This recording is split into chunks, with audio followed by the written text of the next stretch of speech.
Study decoders decode NCERTs में आपका बहुत बहुत स्वागत है। आज हम अपनी क्लास 6 की चैप्टर सेकंड की सीरीज़ को कंटिन्यू करने जा रहे हैं, जिसका सेकंड पार्ट होने वाला है लॉन्गिट्यूड्स। लैटिट्यूड्स पढ़ लिया था, सारे टॉपिक को, सारे कंसेप्ट को अच्छे से समझ लिए थे। एनसीईआरटी रीड करी, नहीं रीड करी तो ज़रूर रीड करना है। देखो, वीडियो में कंसेप्ट समझ में आ गया, अब उसमें एक एक लाइन को पढ़ो। देखो, जब तक रीड नहीं करोगे तब तक माइंड में अच्छे से बैठेगी नहीं। प्लीज़ रीड ज़रूर करना, रीडिंग स्किप मत करना चैप्टर्स की, तभी अच्छे से चैप्टर समझ में आएगा। Okay, let's start with the longitudes. अच्छा, लॉन्गिट्यूड स्टार्ट करने से पहले एक क्वेश्चन पूछना चाहती हूँ। अभी मैंने शॉर्ट्स डाला है, उसमें भी वो क्वेश्चन था कि हम किसी पर्सन की या किसी प्लेस की लोकेशन को कैसे लोकेट करेंगे। ठीक है, ये कैसे ट्रेस करेंगे तो कैसे करेंगे? इसका आंसर है, सपोज करो मैंने आपको उस दिन लैटिट्यूड्स बताए थे। लैटिट्यूड्स क्या थी? Horizontal line. These are latitudes, right? तो अब मैंने कह दिया कि कोई पर्सन जो था, देखो ये बताया था मैंने कि ये अर्थ है। ओके, ये अर्थ है। मैंने कहा ये इक्वेटर है जो कि दो इक्वल पार्ट्स में अर्थ को डिवाइड करती है, यानी कि ये हो गया नॉर्दर्न हेमिस्फीयर। नॉर्दर्न क्योंकि ऊपर का है, हेमिस्फीयर क्योंकि आधा स्फीयर है। हेमी मतलब हाफ, हेमिस्फीयर। एंड ये हो गया सदर्न हेमिस्फीयर। सदर्न मतलब नीचे का पार्ट। डायरेक्शंस पढ़ी थी ना, north, south, west and east, पढ़ा था ना? ध्यान आ गया? गुड। अब क्या करा, ठीक है, ये मैं रफ कर लेती हूँ क्योंकि मुझे स्पेस की नीड है। मैंने आपसे कहा कि कोई पर्सन है या कोई जगह है, कोई शहर है, वो 20 डिग्री क्या है, साउथ में है। ओके मैम, 20 डिग्री साउथ, ये 0 डिग्री है, 1 2 3 सपोज करो, ये 10 डिग्री हो गया साउथ और ये हो गया 20 degree south latitude. Okay, latitude मतलब एंगल यानी कि लाइन। ठीक, मैंने कहा कोई पर्सन या कोई जगह जो है वो 20 डिग्री साउथ पे है।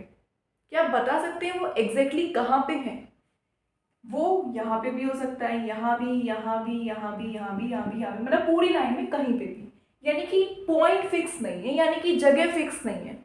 अब जगह फिक्स करने के लिए हमें एक पॉइंट और चाहिए होगा, यानी कि हमको एक लाइन और चाहिए होगी जिससे हमारी पोजीशन जो है वो फिक्स हो जाए।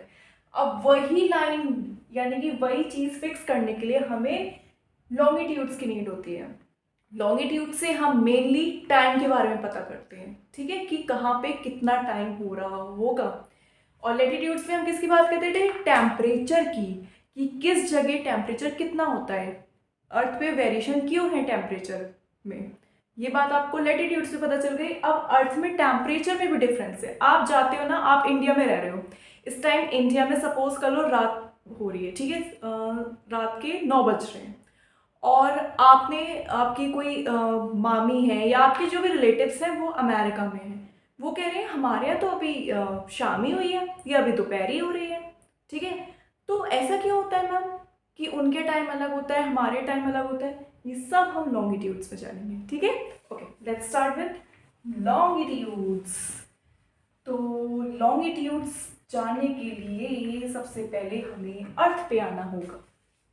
अर्थ पे आना होगा यानी कि सी, ग्लोब क्या था? ट्रू मॉडल ऑफ अर्थ, यानी कि मिनिएचर ऑफ अर्थ। इतनी बड़ी अर्थ को सिर्फ इतने से में दिखा दिया, यही तो मिनिएचर मतलब सब छोटा सा पार्ट, छोटे से पार्ट में हमने पूरी अर्थ को पूरी अर्थ को दिखा दिया। ये अर्थ है ना, और अर्थ कैसे मूव करती है? West to east. कैसे मूव करती है? वेस्ट टू ईस्ट, है ना, वेस्ट टू ईस्ट रोटेट करती है ना अर्थ। तो देखो ये अर्थ है। अब अर्थ को क्या करा हमने? लैटिट्यूड्स पढ़ा था तो हमने अर्थ को कैसे कट करा था? हमने अर्थ को कट करा था अपनी वर्टिकली पोजीशन में। तब देखो, इमेजिन करो, थोड़ी इमेजिनेशन बढ़ाना अपनी। अर्थ को मैंने ऐसे कट करा, अब कट करा ना, तो इसमें एक बीच में होल हो गया होगा ना, क्योंकि इसके अंदर भी तो है ना चीज़ें। तो क्या हुआ, जब मैंने इसको कट करा तो इसमें जो अंदर एंगल था वो मैंने इस तरीके से बनाया था, तभी तो वो हमारी लाइंस बन गई थी। मैंने एंगल्स इस तरीके से बनाए थे, है ना, ऐसी जा रही थी ना, ऐसे करके लाइंस आ रही थी। अब मैं लॉन्गिट्यूड्स में अर्थ को कैसे कट कर रही हूँ, हॉरिजॉन्टली। अर्थ कैसे कट करा, हॉरिजॉन्टली अर्थ को कट करा। ठीक है, सब बिल्कुल इमेजिनेशन वाली चीज़ है। मैंने अर्थ को बिल्कुल हॉरिजॉन्टली कट कर दिया। समझ में आ गया, अर्थ थी, इसको कैसे कट करा, बिल्कुल बीच से हाफ हाफ। ओके, ये चीज़ आपको समझ में आ गई होगी। ठीक है, अब क्या हुआ, जब मैंने इसको कट करा तो सपोज करो मैंने बिल्कुल इसके मिडिल में जाके, ठीक है, मैंने इसको ऐसे कट करा, बिल्कुल इसके मिडिल में जाके एक पॉइंट मान लिया यहाँ पे। यहाँ से मैंने एंगल बनाया 0 डिग्री का, स्ट्रेट लाइन हो गई। ठीक है, 0 डिग्री का मैंने यहाँ से एंगल बनाया। जब 0 डिग्री का एंगल बनाया, यानी कि ये डायरेक्शन हमने नॉर्थ साउथ पढ़ी थी, ये हो गई वेस्ट और ईस्ट। ठीक है, अब मैं क्या करती हूँ, एक एंगल और बना लेती हूँ। सपोज करो मैंने बनाया 10 डिग्री का एंगल, 20 डिग्री का, 60 डिग्री का, 90 डिग्री का, ऐसे ऐसे करते करते मैंने एंगल बना दिया 180 डिग्री का, 180 डिग्री ईस्ट। यानी कि यहाँ जितने भी एंगल आएंगे वो सब आएंगे 10 degree east, 20 degree east, 30 degree east, 60 degree east, और अप टू कहाँ तक जाएंगे, 180 डिग्री ईस्ट। अब देखो ये चीज़ यहाँ पे समझना, 0 डिग्री से मैंने शुरू करा, ठीक है, एंगल गया पीछे, पीछे गया। बिल्कुल सोचो कि आप किसी सपोज करो आपने किसी जो बॉल है उसको आपने कट करा, रबर की बॉल को कट करा, तो आपके पास कैसा आया ना, हॉलो सा आया ना आपके पास, बिल्कुल सॉलिड पार्ट। तो वही बिल्कुल एग्जाम्पल को जो है वो सब लेके जाना। मैंने इसको कट करा, ठीक है, अब क्या हुआ, इसमें जो मैंने एंगल बनाया है ये सामने से तो 0 डिग्री दिख रहा है ना, जो एंगल है सामने से तो 0 डिग्री दिख रहा है। वही जब रोटेट करोगे तो वो पीछे से कैसा हो जाएगा, पीछे से वही एंगल 180 डिग्री आ जाएगा ना। देखने की बात है, सामने से 0 है, पीछे से 180 है, लाइन डिफरेंट है। ओके, तो ये ऐसे रोटेट करते करते करते करते मैंने 180 डिग्री ईस्ट तक बनाया। सेम मैंने यही काम करा वेस्ट में जाके, 10 degree west, 20 degree west, suppose कर लो ये 90 डिग्री वेस्ट हो गया, और ये आ गया 180 डिग्री वेस्ट। मैम क्या दोनों में 180 डिग्री होगा, नहीं, 180 लाइन कॉमन होगी वेस्ट और ईस्ट ही, क्योंकि वो तो एक ही लाइन है ना। आप वहाँ जाके बिल्कुल मिल गए, तो वो तो ऐसे ऐसे ऐसे ऐसे आपने एंगल को डिवाइड करा, लास्ट में आप बिल्कुल इस तरीके से मिल गए। अब ये लाइन तो ऐसी हो गई ना, बिल्कुल देखो ऐसे आ रही थी एंगल, ऐसे ऐसे ऐसे ऐसे, लास्ट में आ गए बिल्कुल मिल गए। जब ये मिल गए तो ये एक ही लाइन कंसिडर है। ओके, अब ये एंगल्स थे, ये सब बन गए लाइंस। देखो ये लैटिट्यूड्स एंड लॉन्गिट्यूड्स दोनों आर्बिट्री यानी कि इमेजिनरी लाइंस हैं। अर्थ पे ऐसी कोई लाइन एग्जिस्ट नहीं करती, ये सिर्फ हमें डिफरेंट डिफरेंट चीज़ों को बताने के लिए ऐसा साइंटिस्ट ने जो है वो रिसर्च करी है इन सब चीज़ों की, या एक सपोज करा, एक लेट करा। ठीक है, अब क्या करा, ये कर दिया। अच्छा एक चीज़ और है, आपकी बुक में एक एग्जाम्पल दिया हुआ है टोंगा आइलैंड, ठीक है, जो कि पैसिफिक ओशन में यानी कि प्रशांत महासागर में है, और दूसरा मॉरिशियस आइलैंड है जो कि कहाँ पे है, हिंद महासागर यानी कि इंडियन ओशन में। उसमें इन्होंने कहा कि वो 20 डिग्री साउथ में लोकेट है। अब 20 डिग्री साउथ में लोकेट है, ठीक है, मैंने आपको बताया ना 20 डिग्री लाइन पे वो कहाँ, कौन सी पोजीशन पे है। दोनों आइलैंड्स तो अलग अलग है ना, लेकिन यानी कि दोनों की पोजीशन अलग होगी। अब दोनों की पोजीशन को पता करने के लिए हमें लॉन्गिट्यूड्स की ज़रूरत है, मतलब एक वर्टिकल लाइन की भी ज़रूरत है, तभी तो पोजीशन फिक्स होगी। ओके, ये बात समझ में आ गई। हमने इसको कैसे कट करा। अब देखो ये जो डॉटेड लाइन आपको दिख रही है ना, ये 0 डिग्री है। अब देखो ऐसा क्यों, कि इसे ही क्यों 0 डिग्री लिया गया, क्या हुआ कि लंदन में एक जगह है ग्रीनविच, ठीक है, वहाँ पे क्या हुआ, वहाँ पे ब्रिटिश ऑब्जर्वेटरी की मीटिंग बैठी, ठीक है, ब्रिटिश रॉयल ऑब्जर्वेटरी की। तो उन्होंने क्या करा कि पूरे जो अर्थ पे है वो टेम्परेचर और जो टाइम है वो अलग अलग है, क्यों नहीं हम एक जो है वो एक बेस बना लें, एक पॉइंट बना लें कि वहाँ से हम आगे बढ़ेंगे या पीछे बढ़ेंगे तो टाइम में उतना ही डिफरेंस आ जाएगा, ठीक है। तो क्या करा गया इस चीज़ को, अब क्या इससे, क्योंकि ऐसा इसलिए हुआ क्योंकि कहीं पे भी फिर टाइम फिक्स नहीं होता, कोई किसी मीटिंग के लिए गया, किसी ने कहा कि 4 बजे, अब उसके यहाँ 4 बजे, लेकिन उसके यहाँ कितने बजे, हो सकता है उसके यहाँ 4 बज चुके हो, तो वो तो निकल जाएगा मीटिंग के लिए। इसलिए एक फिक्स टाइम को कंसिडर करने के लिए ब्रिटिश रॉयल ऑब्जर्वेटरी में क्या हुआ, एक मीटिंग हेल्ड करी गई। ग्रीनविच लंदन से एक लाइन पास होगी, एक मेरिडियन पास होगी, एक लॉन्गिट्यूड पास होगी, जिसे हमें 0 डिग्री कंसिडर करा जाएगा, और उसी को कहेंगे हम prime meridian. M P M सुना है ना, ये वही पीएम है, पीएम की फुल फॉर्म है प्राइम मेरिडियन, ठीक है। तो जो लाइन जो है वो एक बेस क्रिएट करेगी, एक जो है वो एक ओरिजिन क्रिएट करेगी कि हाँ इससे हम पीछे जाएंगे तो टाइम इतना कम होगा, इससे आगे जाएंगे तो टाइम इतना कम होगा। ये हमने नहीं, ये ब्रिटिश रॉयल ऑब्जर्वेटरी ने एक मीटिंग में ऐसा क्या कहते हैं फिक्स करा, ठीक है। ये तो समझ में आ गई प्राइम मेरिडियन की, ठीक है। प्राइम मेरिडियन जो है वो दोनों ही मतलब प्राइम मेरिडियन जो है वो 0 डिग्री पे आती है, ध्यान रखना। जैसे लैटिट्यूड्स में इक्वेटर 0 डिग्री पे आता है, ओके। अब देखो ये अर्थ है, अब यहाँ पे क्या हुआ, ये प्राइम मेरिडियन ना जैसे इक्वेटर नॉर्थ और नॉर्दर्न एंड सदर्न हेमिस्फीयर में डिवाइड करती है, वैसे ही ये प्राइम मेरिडियन जो है वो वेस्टर्न और ईस्टर्न हेमिस्फीयर में अर्थ को डिवाइड करती है, ठीक है। समझ में आया ये पार्ट, ओके। अब क्या हुआ, ये दोनों जो है वो 0 डिग्री, और जब आप पीछे से देखोगे तो ये 180 डिग्री होगी, पीछे से ओके। यहां से देख रहे हो तो एंगल 0 डिग्री, पीछे से देख रहे हो तो एंगल 180 डिग्री। लाइन ऐसे जा रही है, ऐसे एंगल बन रहा है, ध्यान रखना, कंफ्यूज होने की कोई बात नहीं है। ये नहीं कि ma'am 0 degree is equal to 180 degree, no, 0 degree अलग एंगल होता है, 180 डिग्री अलग एंगल होता है। आप जो है वो यहाँ से एंगल बनाना शुरू करेंगे, ठीक है। आप ऐसे ऐसे ऐसे ऐसे ऐसे ऐसे ऐसे बढ़ेंगे तो जो लाइन, जो एंगल आप पूरा घूम के आएंगे ना, वो जो एंगल यहाँ आके आप बनेगा आपका, देखो आपके पास क्या होता है, प्रोटेक्टर होता है ना, ठीक है। 0 डिग्री एंगल्स आप यहाँ से शुरू करते हो, 0 फिर 10 20 30, ठीक है। ऐसे पूरा जब आप घूम के आते हो तभी तो आपको 180 डिग्री मिलता है। लाइन तो वही मिलती है ना, स्ट्रेट लाइन मिलती है ना, तो वही चीज़ बता रही हूँ आपको।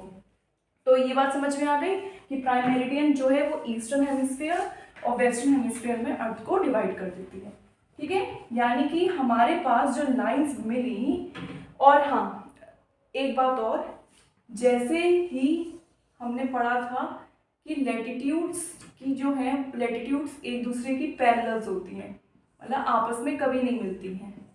देखो इनमें इक्वी डिस्टेंस है ना, एक पॉइंट आता है इक्वी डिस्टेंट, मतलब इक्वल डिस्टेंस होता है लाइंस के बीच में, चाहे वो लैटिट्यूड्स हो या फिर आपकी लॉन्गिट्यूड्स हो, ये कभी भी आपस में नहीं मिलेंगी, ना 10 डिग्री की, ना 20 डिग्री की, ना 30 डिग्री की। हाँ 180 डिग्री की लाइन सेम है, चाहे वो वेस्ट की कह लो या ईस्ट की कह लो, वो तो सेम है, ठीक है। वो आप नहीं कह सकते, वो लाइन एक ही लाइन है, लेकिन आप कंसिडर दोनों में कर सकते हो, ओके, ठीक है। इक्वल डिस्टेंस मतलब समझ में आ गया, इक्वल डिस्टेंस, ओके। ये बात समझ में आ गई अब आपको। अब मैं आपको एक चीज बताती हूँ, ठीक है। अब क्वेश्चन आ गया वही वाला कि मैम फिर पोजीशन कैसे लोकेट करेंगे, ओके। ये वर्टिकल लाइंस हो गई, ये हो गई हॉरिजॉन्टल लाइंस, ठीक है। लेके चलते, ठीक है। अब देखो, ये मैंने बना लिया 10 degree, 20 degree, 30 degree, 40 degree, 50 degree. Similarly मैंने यहाँ बना लिया 10 डिग्री, 20 डिग्री, 30 डिग्री, 40 डिग्री, ठीक है। अब सपोज करो ये मैंने बांट दिया, ठीक है। लॉन्गिट्यूड्स हमारी कौन सी होती हैं? लॉन्गिट्यूड्स होती हैं हमारी वर्टिकल लाइंस, ठीक है, जो ईस्ट वेस्ट में डिवाइड होती हैं। सपोज करो ये जो लॉन्गिट्यूड्स थे ये मैंने मान लिया ईस्ट में, मान लिया ईस्ट में है, और ये सपोज मान लो मैंने नॉर्थ में, क्योंकि ये लेटिव लाइंस की मैं बात कर रही हूँ, ओके। लेटिव लाइंस, हॉरिजॉन्टल लाइंस की बात कर रही हूँ। मैम यहाँ तो डायरेक्शन ही चेंज हो गया। हाँ, डायरेक्शन चेंज हो सकता है, ज़रूरी नहीं है नॉर्थ हमेशा ऊपर ही आए। ये एक कंसिडरेशन है, एक माना जाता है कि नॉर्थ साउथ वेस्ट ईस्ट, ठीक है, ये माना जाता है, लेकिन हमेशा ऐसा हो ये इम्पोर्टेंट नहीं है, ये चेंज हो सकता है। अब मैंने एक क्वेश्चन दिया कि कोई जगह है वो 20 डिग्री ईस्ट और 30 डिग्री नॉर्थ पे लोकेट है। पता कर सकते हो ना, 20 डिग्री ईस्ट मैम ये लाइन, ये वाली लाइन, 30 डिग्री नॉर्थ मैम ये वाली लाइन, लेकिन ये दोनों लाइन किस पॉइंट पे मिल रही है? इस पे ना, इधर, तो यानी कि वो जगह जो है वो इस पॉइंट पे। यस, जो गूगल मैप्स होते हैं ना वो सब इसी से ही पता करते हैं, लैटिट्यूड्स एंड लॉन्गिट्यूड्स। आपको कोई जगह पता चल जाती है ना तो उसमें टेक्निक होती है कि वो उस जगह की लैटिट्यूड्स एंड लॉन्गिट्यूड्स को बिल्कुल अपने अंदर कैलकुलेट कर लेती है कि कहाँ होगी जगह, तभी आपको पता चल जाता है कि ये पोजीशन इस जगह लोकेट है, ओके। तो ये सब रीजंस होते हैं कि हमें टाइम के बारे में कैसे पता चलता है। अब एक चीज़ और है इसमें,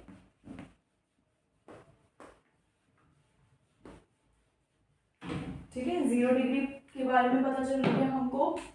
हाँ, आप मैप लेके आते होगे, ठीक है, मैप लेके आते हो तो आपको ये ग्लोब की तरह मैप क्यों ना मिलता होगा जो आप पेस्ट करते हो या आपको जो बुक में दिखता है, वो मैप तो आपको ऐसे पेपर में मिलता होगा, ऐसे पेपर में मिलता होगा ना वो मैप, ठीक है।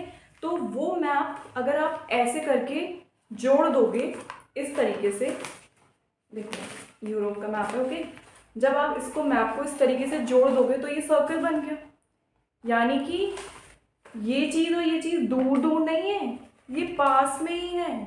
हाँ, एक प्लेस पे नॉर्थ अमेरिका, इधर रशिया है, रशिया कोई बहुत दूर नहीं है, ये दोनों आपस में मिले हुए हैं, इस तरीके से देखिए, ऐसे मिले हुए हैं, ये दिख रहा है आपको। हमने बस मैप को खोल दिया इसलिए हमको ऐसा लग रहा है ये दूर दूर है। अब वही चीज़ मैं आपको यहाँ बता रही हूँ, वो ये बता रही हूँ कि ये सपोज कर लो प्राइम मेरिडियन 0 डिग्री। अब आपके बुक में एक लाइन्स है कि अहेड द ग्रीनविच लाइन, ये जो है वो ग्रीनविच से पास होती है। ग्रीनविच एक जगह है, एक सिटी है लंदन में, ठीक है, वहाँ से ये लाइन पास होती है, इसलिए इसे ग्रीनविच मेरिडियन भी कहते हैं। तो अगर आप ग्रीनविच से आगे जाते हैं यानी कि आप ईस्ट की तरफ जाते हैं तो ये हो गया अहेड द ग्रीनविच मेरिडियन। अगर आप बिहाइंड जाते हैं यानी कि पीछे जाते हैं तो ये हो गया बिहाइंड द ग्रीनविच। ये लाइंस हैं, बता रही हूँ इसका मतलब। अहेड मतलब आप ईस्ट की तरफ जा रहे हैं और बिहाइंड मतलब आप पीछे जा रहे हैं यानी कि वेस्ट की तरफ जा रहे हैं, ठीक है, ये वेस्ट हो गया। तो ये जो है वो बहुत इंपॉर्टेंट कंसेप्ट है। एक चीज़ और ध्यान रखना, इसमें न्यूमेरिकल भी है। अगर आप 0 डिग्री से आगे जा रहे हैं, ईस्ट की तरफ जा रहे हैं, तो आपको टाइम में एडिशन करना है, ओके, मतलब 0 डिग्री में आपको प्लस करना है। वही अगर आप जो है वेस्ट की तरफ जा रहे हैं तो इसमें आपको टाइम माइनस करना है। समझ में आया ना? टाइम को आपको ऐड करना है ईस्ट की तरफ जाने के लिए और टाइम में आपको सब्ट्रैक्ट करना है वेस्ट में जाने के लिए। ये एक न्यूमेरिकल के थ्रू भी मैं कराऊंगी सॉल्व, लेकिन आपको इतनी बात समझ में आना चाहिए, ठीक है। अब जो हमारी होल अर्थ है ना, पूरी अर्थ जो है वो 24 टाइम्स जोन में डिवाइड है। 24 टाइम जोन में, और एक जोन जो है, ईच जोन 15 डिग्री लैटिट्यूड्स का है, लॉन्गिट्यूड्स का है। ठीक है, मतलब पूरी अर्थ पे जो है ना, देखो पूरी अर्थ पे टाइम जो है वो फिक्स नहीं है ना।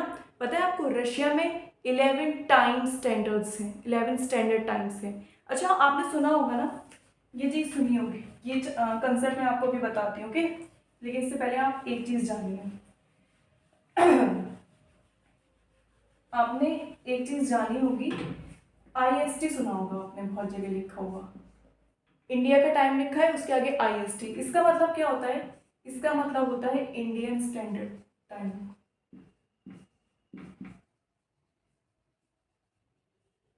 ठीक है, जैसे पूरे वर्ल्ड ने ग्रीनविच यानी कि प्राइम मेरिडियन यानी कि इसको 0 डिग्री कंसिडर करा है, वैसे ही हमारे इंडिया ने क्या करा है, इंडिया ने 82 डिग्री हाफ को, 82.5 डिग्री ईस्ट को जो है वो इंडिया का IST यानी कि इंडिया की स्टैंडर्ड लाइन मानी है, यानी कि प्राइम मेरिडियन माना है। इसको इंडिया में 0 डिग्री को कंसिडर करके चले हैं, मतलब इंडिया ने इस लॉन्गिट्यूड को जो है वो 0 डिग्री माना है। क्योंकि आपने सुना होगा sun rises in the east. Sun जो देखो, सन कोई भी मूवमेंट नहीं कर रही है, या कोई मोशन सन में नहीं हो रहा है, अर्थ रोटेट कर रही है। अर्थ वेस्ट टू ईस्ट रोटेट करती है ना, वेस्ट टू ईस्ट, है ना। तो जब जो डायरेक्शन होती है वेस्ट टू ईस्ट, जब अर्थ ईस्ट की तरफ है तो सन पहले सबसे उसको वहां मिल रहा है, तभी सन में रोटेशन नहीं हो रहा है, अर्थ रोटेट कर रही है, सन वही है। ध्यान से देखो, सन वही है, ठीक है। अर्थ रोटेट कर रही है, अर्थ, देखो अर्थ रोटेट कर रही है, सन वही है, सन वही ईस्ट में है, ईस्ट में, ओके। अर्थ रोटेट कर रही है अपनी डायरेक्शन, अपनी एक्सिस पे, ठीक है।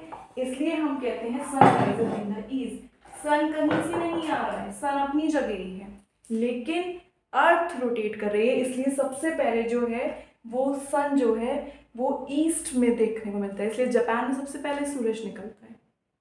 जापान में सूरज नहीं निकल रहा है, जापान ईस्ट डायरेक्शन में है, ओके। फिर उसके बाद क्या हुआ, इसको 0 डिग्री मेरिडियन पे माना, यानी कि 82.5 ईस्ट यानी कि लॉन्गिट्यूड है, ठीक है, जो कि पास होती है मिर्ज़ापुर। मिर्ज़ापुर कहाँ है? उत्तर प्रदेश में, यानी कि यूपी में। ये लॉन्गिट्यूड वहां से पास होती है। ये बात समझ गए आप लोग? ठीक है। अब देखो एक चीज़ और, पुराने टाइम में क्या होता था कि टाइम को कैसे मेजर करा जाता था। तो पुराने टाइम में घड़ियाँ तो थी नहीं, और ना ही इतनी टेक्निक्स जो थी डेवलप थी, जो अब ये IST वगैरह हमको पता चल गया है, इसके प्राइम मेरिडियन के बारे में पता चल गया है। तो लोग क्या करते थे, अगर सन जो है वो ओवरहेड है, ओवरहेड मतलब जस्ट नून का टाइम है, तो क्या होगा, इंसान के बिल्कुल हेड पे है, तो क्या होगा, शॉर्टेस्ट शेडो बनेगी। तो उसका मतलब लोग समझते थे कि बिल्कुल मिड है दिन का बिल्कुल बीच का टाइम है। वही अगर सनसेट और सनराइज की बात करें तो लॉन्गेस्ट या लॉन्गर शेडो बनती थी, यहाँ पे भी और यहाँ पे भी। तो लोग समझ जाते थे कि रात या दिन, ठीक है। अब रात या दिन कैसे, यहाँ पे भी रोशनी कम है, यहाँ पे भी रोशनी कम है, जब सूरज हल्का सा दिख रहा है तभी लॉन्गर जो शेडो बन रही है, और जब सूरज बिल्कुल छुप चुका है तब भी हमारी लॉन्गर जो है शेडो बन रही है, ठीक है। ये सब पहले टाइम इस तरीके से आपने सुना होगा अपने ग्रैंड पेरेंट्स से, अपने घर में भी, या किसी से भी सुना होगा कि अरे दोपहर हो रही है, या सर जो सूरज है बिल्कुल सर पे चढ़ा आया है, मतलब दोपहर हो रही है, इसका मतलब हुआ, ठीक है। अब एक चीज़ और मैं आपको बताना चाहती हूँ कि जो इंडिया है इंडिया 68 डिग्री वेस्ट से लेकर 97 डिग्री ईस्ट तक लॉन्गिट्यूड्स को कवर करता है। यस, इसके बीच में इतनी लॉन्गिट्यूड्स आती हैं, मतलब सपोज पूरी 360 डिग्री लॉन्गिट्यूड्स इसके बीच में आती हैं। कैलकुलेट करने मत बैठ जाना कि मैम इसमें से इसमें माइनस कर लिए, नहीं। ये 0 डिग्री है, यहाँ आप लोकेट करोगे आके कहीं 68 डिग्री वेस्ट, यहाँ करोगे 97 डिग्री ईस्ट। जब एक एक लाइन को आप काउंट करोगे ना तो पूरी 360 डिग्री जो है वो आपकी मेरिडियंस या फिर आपको जो है लॉन्गिट्यूड्स देखने को मिलेंगी। ठीक है, तो बच्चों ये कंसेप्ट अच्छे से समझ लेना। इससे मैंने पूरा चीज़ बता दी है।